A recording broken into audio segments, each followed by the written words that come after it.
For these 6 ordinary people, their daily routines became death traps in ways no one could have predicted. From faulty home appliances to neglected maintenance, these are the stories of how the most mundane aspects of modern life turned deadly.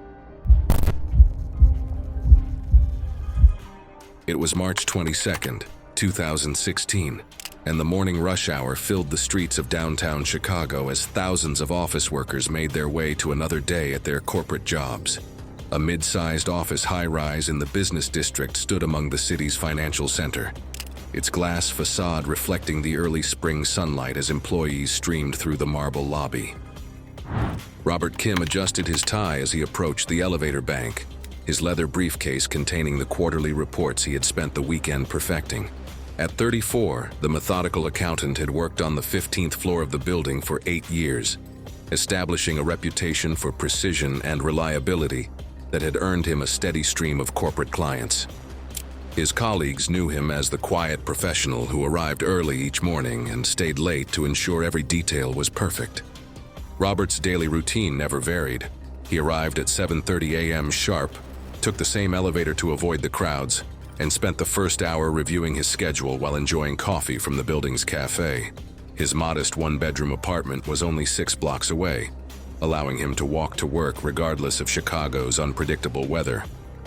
That morning, Robert noticed the elevator seemed to respond more slowly than usual when he pressed the call button, but he attributed the delay to the building's aging systems. The building had been constructed in the 1990s, and while it met all safety codes, some of the mechanical systems were beginning to show their age. Robert had overheard maintenance workers discussing elevator repairs in recent weeks, but building management had assured tenants that all systems were functioning properly. As Robert stepped into the familiar elevator car, he pressed the button for the 15th floor and settled in for the routine 45-second ride to his office. Between the 12th and 13th floors, the elevator suddenly lurched to a violent stop, throwing Robert against the back wall. The lights flickered momentarily before returning to normal, and the familiar hum of the motor fell silent. Robert pressed the emergency call button, and a security guard assured him that maintenance had been notified. Nearly 20 minutes passed without any sign of movement. During a remote systems reset attempt, the elevator suddenly dropped several feet in a sharp, uncontrolled jolt, accompanied by a grinding impact sound from within the shaft. A non-certified replacement brake component, approved during a cost-cutting maintenance cycle, caused a delay in the safety governor's engagement. That brief delay allowed the cab to gain enough momentum to lift Robert off his footing before the clamps finally bit down. The elevator rebounded slightly when the backup mechanism engaged, slamming him laterally into the side panel with enough force to cause severe internal trauma. The impact left him disoriented, and he collapsed shortly after. He never regained consciousness. Building inspectors later determined that the elevator had gone more than 2 years without a full service check, despite monthly inspection logs showing signatures. The maintenance contractor was quietly removed from service, and the building received multiple safety citations. Robert's family filed a wrongful death claim that was settled without public disclosure. The official report listed fatal blunt force trauma caused by delayed brake engagement during the drop. It was July 8, 2014, and the scorching Arizona sun beat down on the suburban neighborhoods of Phoenix, where temperatures had already reached 108 degrees by mid-afternoon. The relentless heat drove residents indoors to seek relief from air conditioning and ceiling fans, creating peak demand on the electrical grid that served the sprawling desert city. Maria Santos spread her lesson plans across her bed, grateful for the cooling breeze from the ceiling fan that had been running continuously for the past 3 days. At 29, the elementary school teacher had just completed her summer school program and was using the remaining weeks of vacation to prepare for the upcoming academic year. Her 3rd grade classroom at Desert View Elementary had earned recognition for its innovative teaching methods, and Maria took pride in creating engaging lessons that made learning fun for her students. The rental house Maria shared with 2 roommates was typical of the area's older construction, built in the 1980s when Phoenix was experiencing rapid growth. The ceiling fan in her bedroom was original to the house, its white metal blades showing signs of age. and the mounting bracket occasionally producing small vibrations that Maria had grown accustomed to over the past 2 years. She had mentioned the wobbling to her landlord during routine maintenance requests, but he had assured her that older fans naturally developed minor movement over time. Maria's dedication to her students extended far beyond the classroom, as she spent countless hours creating personalized learning materials and staying current with educational research. Her bedroom had become a makeshift office during summer break, with stacks of educational journals and student work covering every available surface. That afternoon, Maria was reviewing math worksheets she had created for students who struggled with basic arithmetic. She had positioned herself directly under the ceiling fan to take advantage of the maximum airflow, her papers weighted down with small objects to prevent them from being blown around the room. As Maria focused on her work, the ceiling fan above her began producing an unusual grinding noise that grew progressively louder. The mounting bracket, weakened by years of constant vibration and Phoenix's extreme temperature variations, had developed stress fractures around corroded mounting screws that had been improperly installed during a previous retrofit. The unaligned screws and stripped bracket anchors had gradually loosened over time, reaching a critical point where they could no longer support the fan's 25-pound weight, combined with the centrifugal force of the spinning blades. Maria looked up from her papers just as the mounting bracket gave way completely, sending the entire fan assembly detaching at speed and crashing down toward her bed. The heavy motor housing struck her head with tremendous force, while the metal blades inflicted additional trauma to her skull and upper body. The impact caused a depressed skull fracture and catastrophic brain injury. Her lesson plans were scattered across the bed and floor, many stained with blood from the devastating impact. Maria Santos died doing what she loved most, preparing to educate and inspire the next generation of students. The landlord received multiple safety citations after investigators confirmed he had documented tenant reports about the fan, but failed to arrange proper repairs. A civil wrongful death claim was filed, and the property's insurance carrier settled the case quietly out of court. The coroner listed the cause of death as fatal blunt force trauma, consistent with impact from a detached ceiling fixture. Local housing authorities later issued a safety bulletin reminding landlords to verify the structural mounting of older ceiling fans during routine inspections, but no formal policy changes were enacted. It was October 15, 2017, and the crisp autumn air in Denver carried the scent of fallen leaves as homeowners throughout the city prepared for the approaching winter months.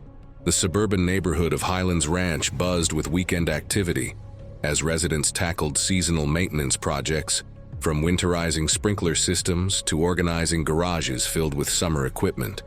Thomas Chen wiped the sweat from his forehead as he surveyed his newly organized workshop, the result of 3 weekends spent installing pegboard walls and custom storage solutions. At 42, the software engineer had channeled his analytical mind into home improvement projects that provided a satisfying contrast to his daily work developing database systems for a major telecommunications company. His garage had evolved into a meticulously organized workspace where every tool had its designated place. Thomas took particular pride in his recent installation of an automatic garage door opener, a project he had tackled himself, despite his wife's suggestions to hire a professional installer. The old manual door had become increasingly difficult to operate, and the new system promised convenience and security for their family. Thomas had spent hours studying the installation manual and watching online tutorials, confident that his technical background would ensure a successful installation. The project had taken longer than expected, requiring 2 full weekends to complete the wiring and calibration of the safety sensors. Thomas had followed the manufacturer's instructions carefully, but had decided to skip the recommended professional safety inspection to save the $150 fee. His engineering background made him confident in his ability to verify that all systems were functioning properly. That evening, Thomas was putting the finishing touches on his workshop organization when he heard his wife calling him for dinner from the kitchen. He gathered his tools and prepared to close the garage for the evening, satisfied with the progress he had made on his weekend projects. As Thomas walked toward the house, He pressed the remote control button to activate the automatic garage door, watching as the heavy door began its descent along the metal tracks. The 200-pound insulated door moved smoothly and quietly, a significant improvement over the old manual system. Halfway to the kitchen door, Thomas realized he had left his cell phone on the workbench where he had been using it to play music during his project. Without thinking, he quickly ducked under the descending door to retrieve his phone from the workbench. Thomas assumed the safety sensors he had installed would detect his movement and reverse the door automatically. Wanting broader coverage, he had mounted the sensors several inches higher than the manufacturer's recommended placement, believing it would create a wider detection field. Instead, this adjustment created a blind zone across his upper body. The infrared beam passed above his lower chest, leaving the system unable to register his presence once he ducked under the door. The heavy garage door continued its descent, trapping Thomas beneath its weight as he bent over the workbench to grab his phone. During installation, he had increased the force calibration setting so the door would close more smoothly, which prevented the motor from detecting resistance once contact was made. As a result, the system failed to trigger an auto-reverse and continued applying pressure. The door's motor pressed down with sustained force across his back and neck, pinning him face down against the concrete floor. With his chest compressed and no airflow possible, Thomas lost consciousness within a minute as the motor held the door in the locked position without triggering any alarm or safety reversal. Thomas Chen died from compressive asphyxiation after losing consciousness, his body discovered by his wife when she came to check why he hadn't responded to her dinner call. Investigators confirmed that the safety sensors had been installed higher than recommended, creating a blind zone that failed to detect his upper body once he stepped under the descending door. It was December 3rd, 2015, and the humid evening air of Miami carried the sounds of traffic and distant music as the city's residents settled into their nighttime routines. The Art Deco district glowed with neon lights while residential neighborhoods prepared for another warm night in the subtropical climate that defined South Florida living. Jennifer Walsh kicked off her nursing shoes as she entered her one-bedroom apartment, exhausted after a particularly challenging 12-hour shift in the ICU at Jackson Memorial Hospital. At 31, the dedicated nurse had spent the past 8 years caring for critically ill patients, developing a reputation among her colleagues for her clinical expertise and compassionate bedside manner. Her apartment served as a sanctuary where she could decompress from the emotional and physical demands of her profession. The apartment building, constructed in the 1960s, retained much of its original electrical infrastructure, despite housing tenants who relied heavily on modern electronic devices. Jennifer had grown accustomed to the occasional power fluctuations and the need to reset circuit breakers when too many appliances were running simultaneously. Her landlord had promised electrical upgrades for over a year, but the work had been repeatedly postponed due to cost concerns. Jennifer's favorite method of relaxation after difficult shifts involved taking long, hot baths while listening to music or podcasts that helped her transition from the clinical environment of the hospital to the comfort of her home. She had recently purchased a new waterproof Bluetooth speaker, excited about the prospect of enjoying high-quality audio during her evening bath routine. The device had received excellent reviews for its sound quality and water resistance. That evening's shift had been particularly stressful, involving 2 cardiac arrests and a trauma case that had required her to work closely with the surgical team for several hours. Jennifer felt the familiar tension in her shoulders and neck that came from long periods of standing and the emotional strain of caring for patients whose conditions remained critical. Jennifer filled her bathtub with hot water and added lavender-scented bath salts, creating an aromatic environment designed to promote relaxation and stress relief. She placed her new Bluetooth speaker on the wide edge of the bathtub, carefully positioning it to provide optimal sound quality while keeping it safely away from direct contact with the water. The speaker was still connected to its wall charger, plugged into the bathroom's original 1960s electrical outlet that lacked modern ground fault circuit interrupter protection. As Jennifer settled into the warm water, she reached for the speaker to adjust the volume of her playlist, which featured a combination of classical music and nature sounds. The speaker, which had appeared to be functioning normally, had developed a moisture intrusion issue in its internal insulation. Still connected to its charger and plugged into a bathroom outlet without ground fault protection, the compromised wiring allowed current to travel directly through her when she touched the casing with wet hands. The humid bathroom environment had gradually compromised the device's insulation over the past several weeks of use. When Jennifer's wet hand made contact with the speaker's metal surface, a powerful electrical current from the wall charger passed through her body and into the bathwater, creating a deadly circuit that her body could not survive. The faulty device, still connected to the building's old non-GFCI wiring, delivered a shock of sufficient amperage to cause immediate cardiac arrest, and Jennifer lost consciousness instantly. Jennifer Walsh was found several hours later by her roommate, who had returned from her own work shift to discover the bathroom door locked and no response to her calls. Investigators noted that the device had remained plugged into a non-GFCI outlet, despite moisture intrusion in its internal components. A limited safety advisory was later issued to consumers after similar moisture-related failures were identified in other units during product testing.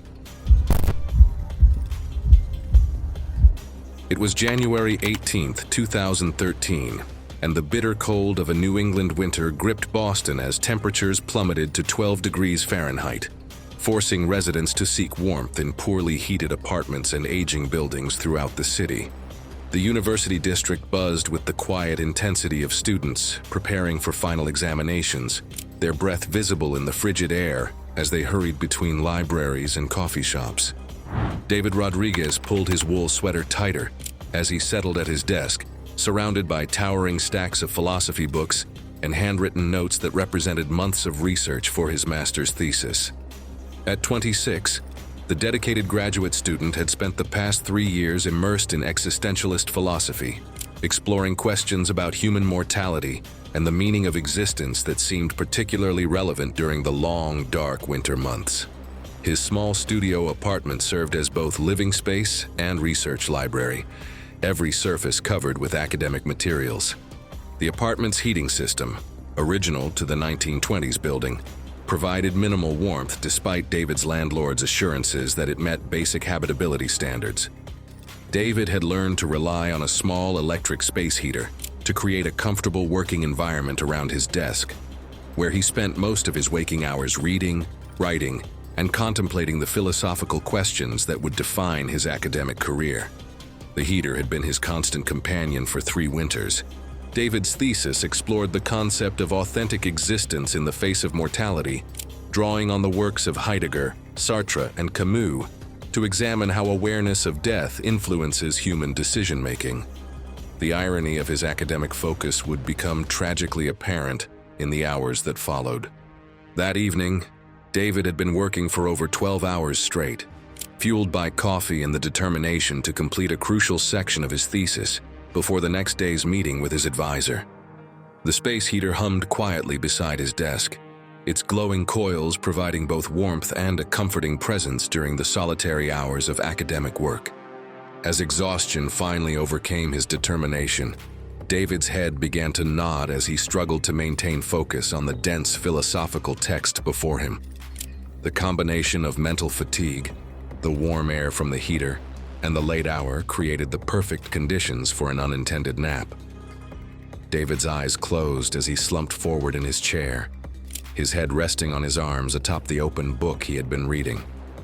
The space heater continued running just 3 feet from David's sleeping form, its internal components gradually overheating due to dust buildup, worn thermal protection, and cheap design after prolonged use. Small sparks began to arc within the heater's housing as the overheated components reached their failure point. The first flames appeared in the heater's plastic housing as molten material began to drip onto the floor. The burning plastic dripped onto nearby papers and books that David had stacked around his workspace, causing them to smolder before catching fire. The dry academic materials provided perfect fuel for the growing fire, which spread rapidly through the cluttered apartment. The smoke alarm that should have provided early warning had been completely disabled weeks earlier. when David had removed the battery entirely. David Rodriguez died from smoke inhalation in his sleep, never awakening as toxic fumes filled his small apartment.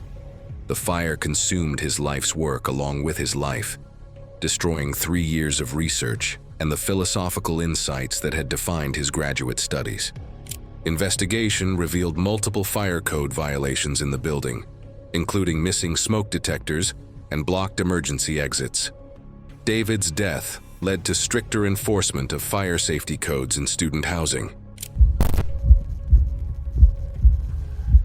It was November 27, 2018, and the crisp autumn air of Minneapolis carried the scent of wood smoke and fallen leaves as families throughout the city prepared for Thanksgiving celebrations. The suburban neighborhoods buzzed with activity as residents made final preparations for holiday gatherings, their homes filled with the aromas of traditional dishes and the warmth of family traditions. Sarah Johnson checked her turkey one final time as she prepared to welcome her extended family for their first Thanksgiving in her new home. At 35, the successful marketing manager had recently achieved her dream of home ownership, purchasing the well-maintained house after years of saving and careful financial planning. The holiday represented not just a family gathering, but a celebration of her personal accomplishments and the beginning of a new chapter in her life.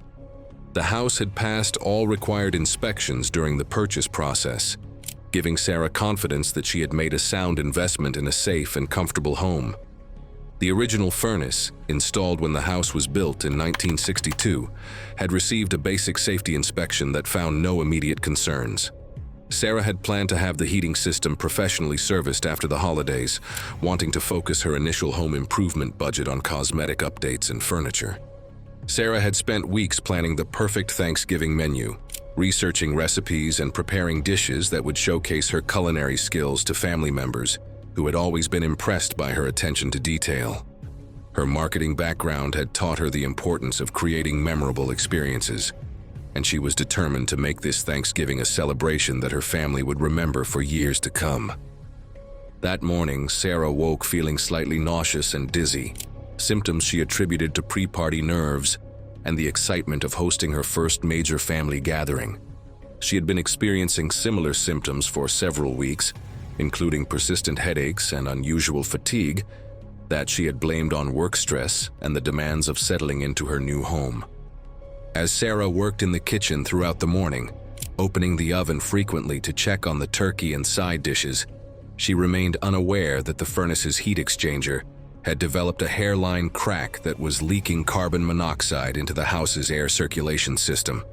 The colorless, odorless gas had been leaking into the home at low levels for weeks, explaining the headaches and fatigue she had dismissed as stress. That morning, with the furnace running continuously and the house sealed against the cold, carbon monoxide built up to a lethal concentration without her knowledge. No carbon monoxide detector was installed in the home, and without an alarm, the rising levels went unnoticed. The kitchen's location near the main heating vents meant that Sarah was exposed to the highest concentrations of carbon monoxide as she spent hours preparing the elaborate Thanksgiving feast. Each time she opened the oven or moved around the kitchen, she inhaled more of the deadly gas that was gradually overwhelming her body's ability to transport oxygen to vital organs. Sarah's symptoms worsened throughout the morning, as carbon monoxide levels in her bloodstream reached critical levels. The gas bound to her red blood cells with an affinity 200 times greater than oxygen, effectively suffocating her at the cellular level, while she remained conscious and unaware of the danger. As Sarah bent over to baste the turkey one final time, the accumulated carbon monoxide in her system caused her to lose consciousness and collapse onto the kitchen floor. Sarah Johnson died from carbon monoxide poisoning just hours before her family was scheduled to arrive for the Thanksgiving celebration she had planned so carefully. Her family discovered her body when they arrived for dinner, finding the house filled with the aroma of a perfectly cooked meal and the tragedy of a life cut short by an invisible killer. Investigation revealed that the furnace had been leaking low levels of carbon monoxide for weeks, which explained her recent symptoms. Thanks for watching. Click the next video that will make you look at your own home with new eyes.